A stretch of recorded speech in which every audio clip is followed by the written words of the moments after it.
The path designed for you by the society is not the only path you have to take. Some of us were never meant to live a conventional life. Hey babe, are you free? I need to talk. Yeah, of course. I've got you. Let's talk.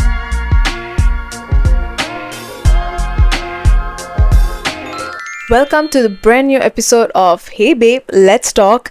First of all, thank you so much for all those who watched and listened to the first episode. I honestly thought nobody cared, but you know what? Some of y'all really came through. Thank you so much for listening on Spotify, Apple Podcasts, and also watching it on YouTube. So thank you so much. It means so much to me. I definitely am still nervous. Although this is my second episode, I'm still nervous. But yeah, I think I need to get used to being in front of the camera and then recording what I have to say and stuff. So I'm still a bit nervous, but we're gonna do this. This week I'm going to be introducing a Q&A section. I actually wanted to do this for the first episode, but I totally forgot about it. In all those nervousness, I totally forgot. But this week I'm gonna introduce it. Towards the end of the episode, I will be answering some questions. I did ask y'all to send in your anonymous question through Tell On Him. I'll be linking it in the description box. Y'all go and check it out. If y'all want to ask any questions, y'all can ask me as well. I'll try to answer in the future episodes. I don't know. I'm not sure whether I still want to do the Q&A section for every single episode, but let's see how it goes, because the timing matters. I don't want the podcast episodes to be super long as well. So this week I would definitely answer a few questions. None of the questions were really related to the topic that I'm going to be talking about, but I know there were some questions that I felt would be relatable to other topics that I'm going to talk about in the future episodes.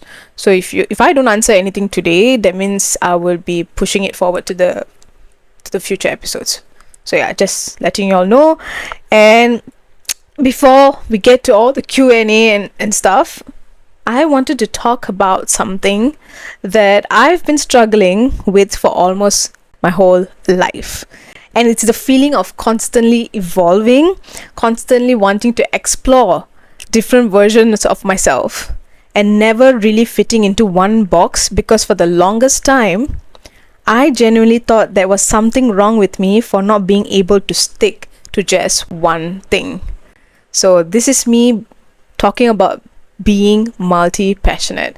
So since I was young, I had so many interests, and I'm someone who actually enjoys exploring different creative paths. I've gone through so many different versions of myself over the years, from backstage crew, theatre acting, writing, baking, to makeup artist, to photography and cinematography, to social media marketing, to content creation, to entrepreneurship. So I had all these different, I was wearing different hats, multiple hats, and for a long time I thought all of these different passions meant that I lacked direction.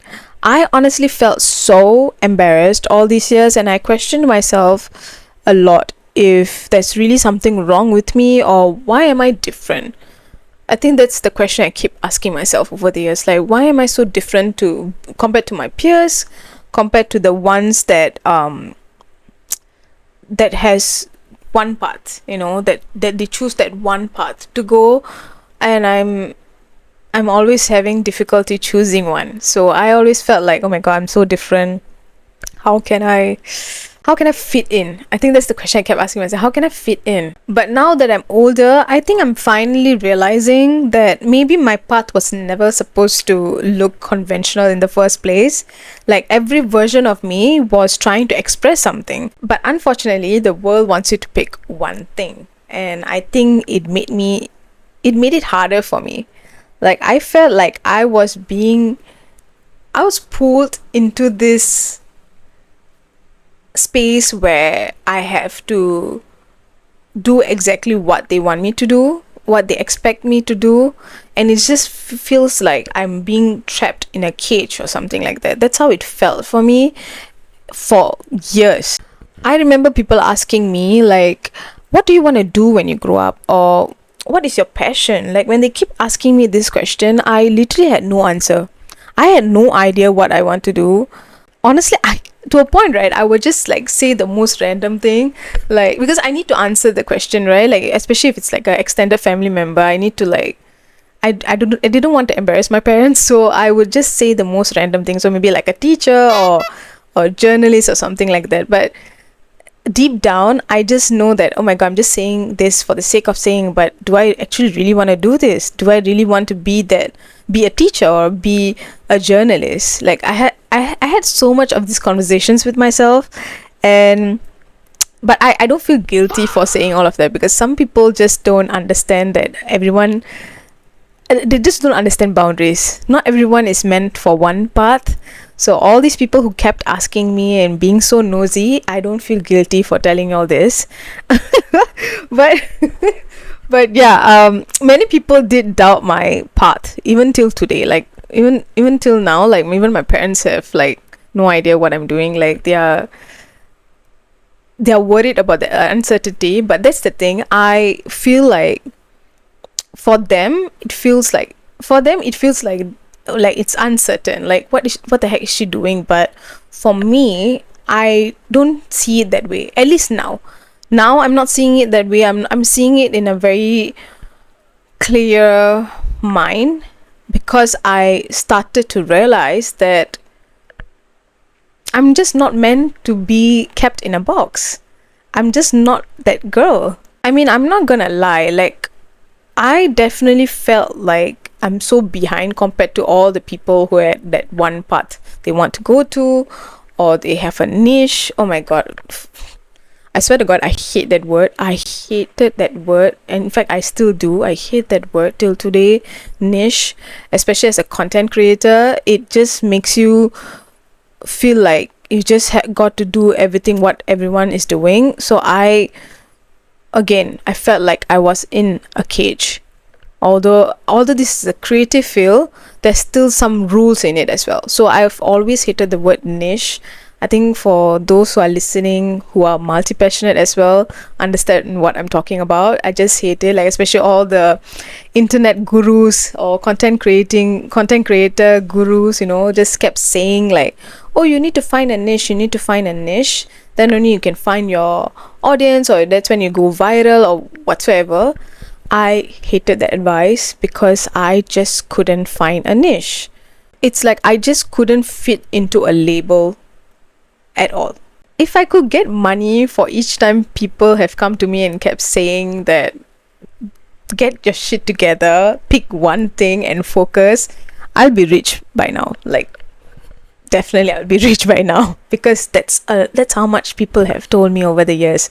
And guess what? I did listen to all of that. Like whenever they kept saying that, oh, I'm all over the place, I also thought, oh my god, maybe I am, maybe it is. And then I started shrinking myself. Like when I was a teenager, like whenever anybody asked like what do you want to do, what's your passion, like all my peers, right, all of them have like one thing, like science or sports or teaching or whatever. They all had like an answer.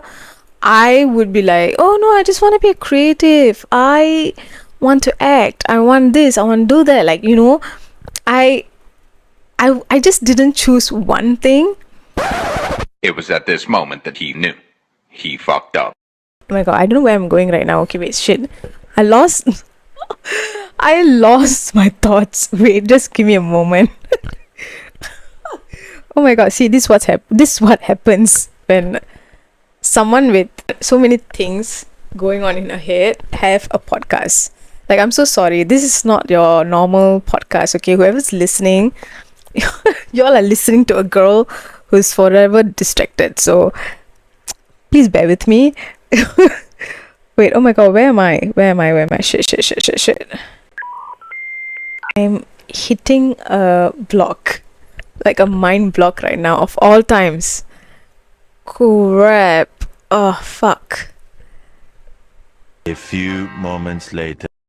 Ah, yes, okay. I got it. But I know what I want to say. Okay.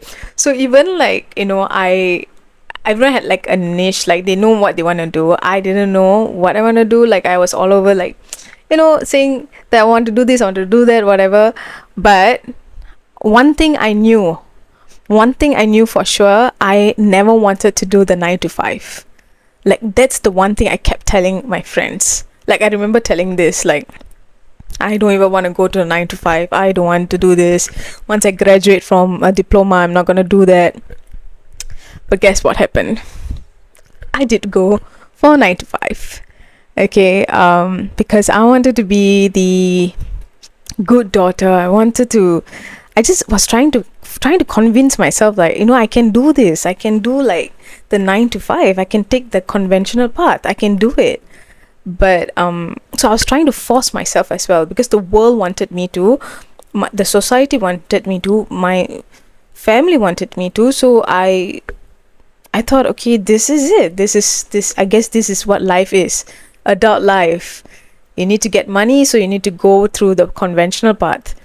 But despite all of that, I did get burnt out. I got super burnt out by the 9 to 5.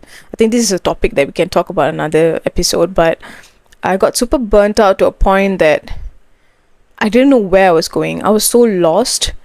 Because although I was doing my 9 to 5, I was also experimenting all of these different interests that I had. But it was after the 9 to 5. And for someone like me, I think my brain just couldn't handle a lot of things, because I was so drained out during the 9 to 5. I had no capacity to actually do it after my 9 to 5, like do my passion, like, just go and create or do something. Like, even during weekends, I just couldn't, because I was so tired. And I remember sometimes in between all those years, I would have a gap year for a year, like for 1 year, and those times I would be the most happiest in my life, because I am exploring my interests. So I'll quit my 9 to 5 just so that 1 year I could go and experiment with my interests. So whether it was my baking business, I used to be a home-based baker, so I had my baking business, and then I was also a makeup artist. Then I had my photography. So all this in the year gap that I had, I was the happiest. But it's just that I had to go back to my 9 to 5 because finance. The world runs with money, right? So so I had no choice but to go back to a 9 to 5. And in those 9 to 5 years, like years that I was in the 9 to 5, I just felt like I just wasn't myself. I remember I was this angry person. Like, it felt like, again, I will keep saying this word again and again. I felt caged. Okay, I felt caged during all those times. When I went back to a 9 to 5, I will try to abandon parts of myself. And actually that didn't help. That really screwed up my entire system.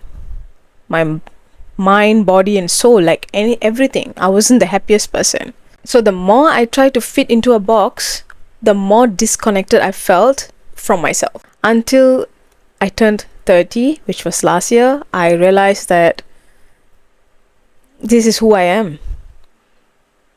I accepted my non-linear journey. This is how my life is. This is how I am. I can't just fit into someone, like fit into a version of me that it's not even me in the first place. So I think I realized my passion wasn't really like random. It's not just a random passion that I had. All of it, right, it's connected to one thing, which is creative expression. As a creative, I can't be kept in a box. Like, that's the worst thing that anything is. The worst thing to a creative. Worst thing you can do to a creative is put them in a box, label them. I just know that if you're a creative who are listening to this, you get what I'm trying to say. Like, you just cannot put yourself in a box, because you will become this miserable person, and trust me, you wouldn't want to see that side of anyone. So, and most of the creatives that I've known over the years, like I take inspiration from, does different things to express their creativity, their identity. One person that I won't say I look up to, but it's more of I get inspired by, and also someone that made me feel seen, is one of the legends in Indian cinema. His name is Kamal Haasan, specifically Tamil cinema. I grew up watching his films. I was introduced to his films when I was young, thanks to my dad. I watched a lot of his films, and I remember all those times my parents would say, "Oh, he didn't just act in this film. He directed the film, or he produced the film, or he wrote the story, or he was the singer, or a dancer. He was the choreographer." So he had so many of these interests that he had, but he was never afraid to explore all of them.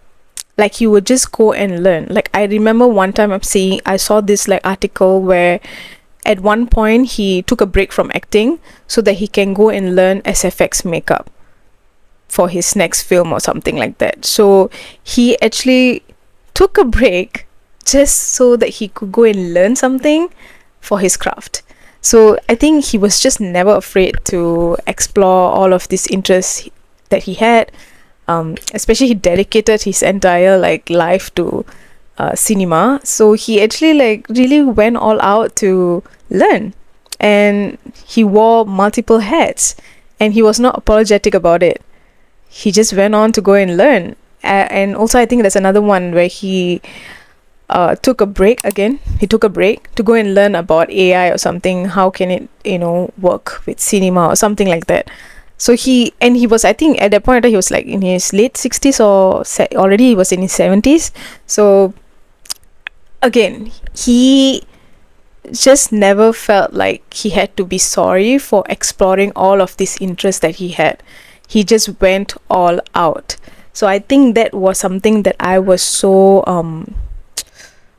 impressed by. I felt like growing up watching all of that, like seeing his path, made me feel seen. I felt like I stopped fearing and questioning why am I like this, after knowing how his path is, how non-linear it is. I just felt seen. I just felt like, okay, I felt so much better. So that's when I think despite in my 20s questioning myself and stuff, when I still wasn't afraid to go and explore different interests that I had.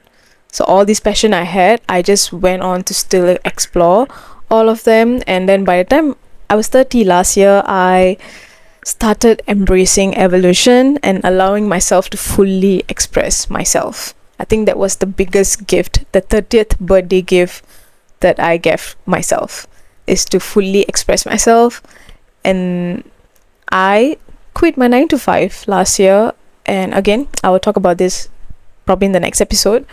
But I quit my 9 to 5, and right now I'm just going all out.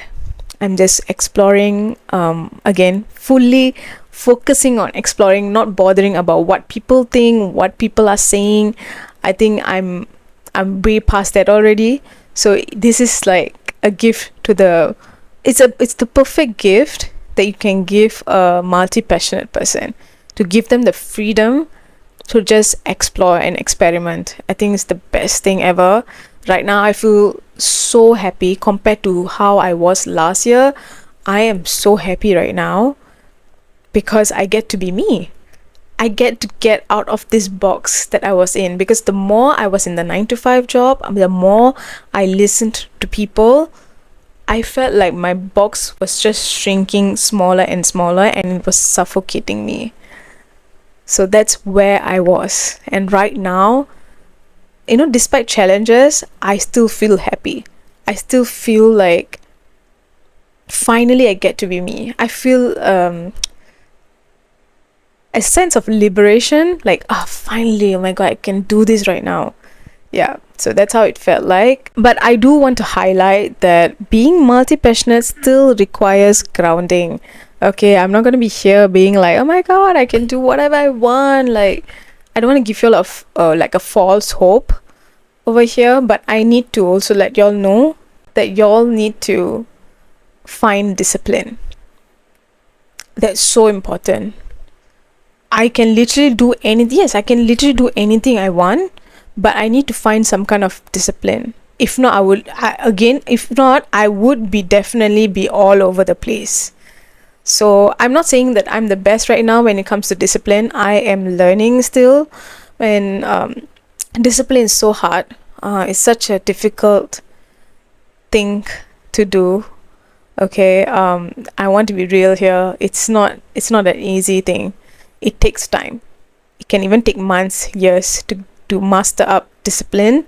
But I'm on a journey with that, and I feel like not every interest needs to become a business. That is something that I had to tell myself. I had to keep reminding myself, because I might have like all these different interests, but I cannot turn it into a business or something like that. I cannot turn it into money. Sometimes certain interests are meant to be just your hobby. For example, I love to paint. I love to paint, but that doesn't mean I'm going to become a painter. When I'm free, I can paint. So these are some things that I have to keep reminding myself from time to time, because sometimes I do get like I do get distracted a lot. I can actually just just go for it. I'm not stopping myself from creatively expressing myself. I still do, but I just cannot take every passion and turn it into like my work. So that requires some kind of grounding and discipline. I don't want to tire myself as well. I don't want to do all of these things at one go and then get tired and burnt out. I don't want it to be the same case of what happened when I was in 9 to 5. Right now, what I'm doing is to avoid that, right? From getting burnt out and everything. So I need to be very strategic as well at the same time. So right now, doing my podcast as well, I had to take years. I mean, aside from me being insecure and wondering if I want to do this or not, like my insecurity and stuff. Aside of all of that, I had to really, really ask myself, is this what I want to commit? Because at the end of the day, we all, as multi-passionate, still need focus and commitment. We need to practice the both. And I was it took me like months or so to execute this podcast, because I was really testing myself and see, am I really, really passionate about this? Do I still want to go for it? Am I able to? So these are the things you have to like really question yourself a lot of reflection. So do journaling. I think journaling helps me a lot. I love to do meditation here and there. I love going on hikes, nature walks. So these things help me ground myself, because I'm sitting with my thoughts and feelings. So I'm asking myself, doing all this like journaling, hiking, whatever, I'm having conversation with myself in my head. So I think it really helped me. I think being multi-passionate is not about hiding yourself. It's not about avoiding the hard things or the difficult things in life, but it's about building a life that feels more aligned to who you are. It feels great right now, like me being just embracing the multi-passionate side of me, because trust me, over the years I never accepted this at all. Like I remember not talking about this to anyone. In fact, I never talk about this much to anybody, but I think people have realized that I'm multi-passionate. It's just that I will never like say it out loud or embrace this side of me. I was always in denial. I always felt like I could just always go back to the conventional path. I could just do that one thing. I mean, up till like sometimes I do see myself, especially the voices from the past, where I feel like people telling you all this, like you have to choose one thing. I do find myself in certain situations even till now be asking myself, oh my god, do I stick to this one kind of topic, where for example my podcast, like do I have to only talk about being in my 30s, only that, or can I talk about anything, any other things like taboo topics or something? So sometimes I would be clouded by all these voices as well when I'm making some decisions. So it takes a really long time to get over how you were conditioned but I know that eventually you will start finding, when you start finding yourself, when you start talking to yourself more, starting to understand more about yourself, you would eventually avoid all these voices in your head. You just like shun away all these voices, or the society, or what people have to say. So yeah, it's very important if you're multi-passionate, because you cannot listen to people at all. Like, don't ever listen to others. Like, listen to yourself, listen to your heart. That's so important. I hope whoever's listening, especially if you're a woman who's reinventing yourself, embarrassed about changing parts, or you feel like you're too much or you're too different, or even if you feel like you are scared that you're falling behind and don't fit in this like conventional timelines, right? I just want to let you know that you don't need to reduce yourself to be easier for people to understand. They don't need to understand you. It's not a must for anybody to understand you. It's okay if they don't get it. You need to understand yourself. That's the most important thing, because your life isn't meant to be linear. You are unique, you are different, and that's okay. You don't need to fit in. I really wish I had someone telling me that it's okay. Like, it's really hold my hand and say it's okay to be different, it's okay to be multi-passionate, it's fine. Like, I grew up I only see, like, I watch films, and then all these actors, or all these creatives that I look up to, but people in real life, like, I had nobody telling me that. So if you're watching this podcast, I want to really hold your hand and say that it's okay. You will find your way. You will somehow find the answer to the questions that you have right now. And yeah, being multi-passionate, it's actually fun. It's actually super fun. Like, you get to be you. I think for the first time in my whole life, I finally feel like I'm no longer trying to force myself into one identity. Like, right now, I'm still exploring, and I feel like I always will be exploring, because this is me now. I'm multi-passionate, so I always will be exploring. But at least now I don't feel caged. I don't feel like I'm suffocating anymore. Alright, so let's start the Q&A section right now. So I do have a few questions here. Advice for someone who feels sad. Feels sad. Okay, this is what I do if I feel sad. I will watch films. I love films, right? As I told you all earlier in this episode, that I love films. I watch films. I go for nature walks. I try to distract myself as much as possible, but at the same time, I will acknowledge my feelings. I think a lot of us are told that we shouldn't be sad, shouldn't cry, hide our emotions or something like that. But no, I will not tell you to do that. Be sad. If you're sad, be sad. If you want to cry, cry. Embrace all those emotions. Don't hide it in. Like, don't ever do that, because it will just keep adding up, and then you'll just explode one day. So no, don't do that. Try to do things that makes you happy. Ask yourself what makes you happy. Maybe going on a hike makes you happy. I don't know, listening to music.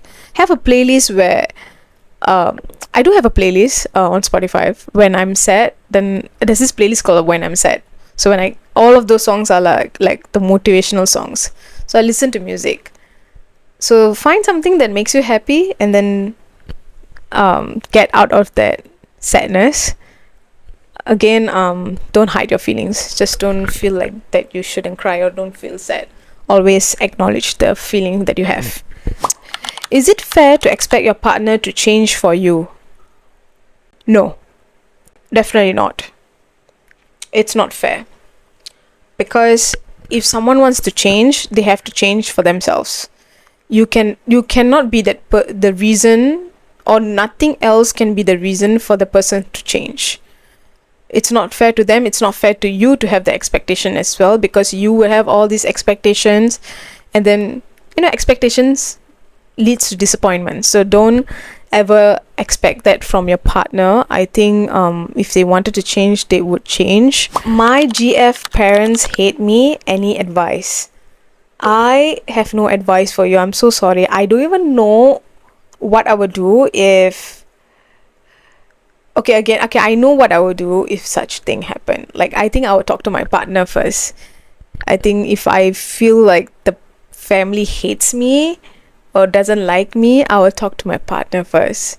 We will have a discussion first, and then we'll see where to go after that. Because I think at the end of the day, I also want a partner who would be there for me as well, who would stand up for me as well.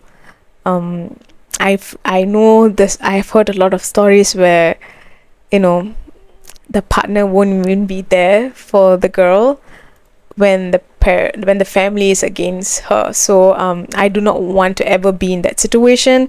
But whoever you are, I hope you talk to your partner first. Talk to her first, and let her know how you feel.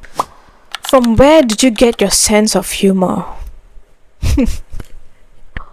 My life. My life. It's already funny. It's a joke sometimes. So I take it from my life. Humor comes from there.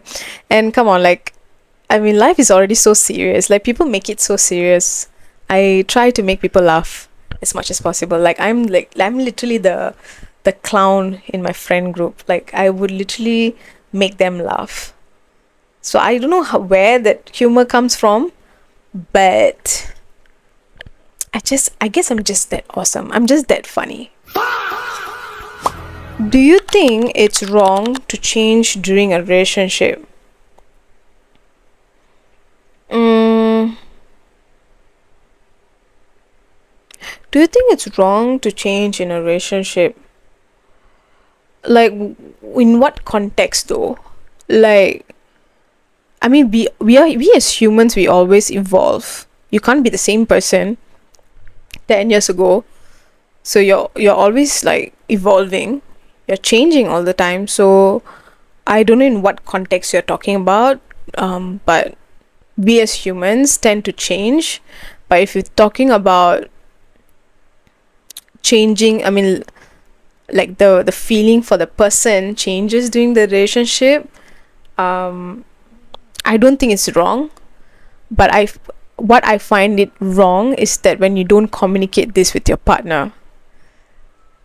At the end of the day, the communication is key. So the partner need to know how you're feeling. If you fall out of love with that person, let them go. Do not pull them along with you. Don't pull them along with your confusion and stuff. So go communicate with them. Communicate with your partner. Okay, so it's not wrong to change during a relationship. Again, as human beings, we evolve. So even falling out of love and stuff, I won't say it's pretty common, but I'm just gonna say that it's bound to happen. So yeah, the only thing that's wrong is that when you don't communicate with the other person, they need to know. So yeah, and that brings us to the end of the episode. Thank you so much for watching or listening. Let me know in the comment section if you actually enjoyed the episode, especially if you're a multi-passionate. Let me know in the comment section which part did you relate to. If there's anything you would like to add on, I would love to connect with a few of y'all as well.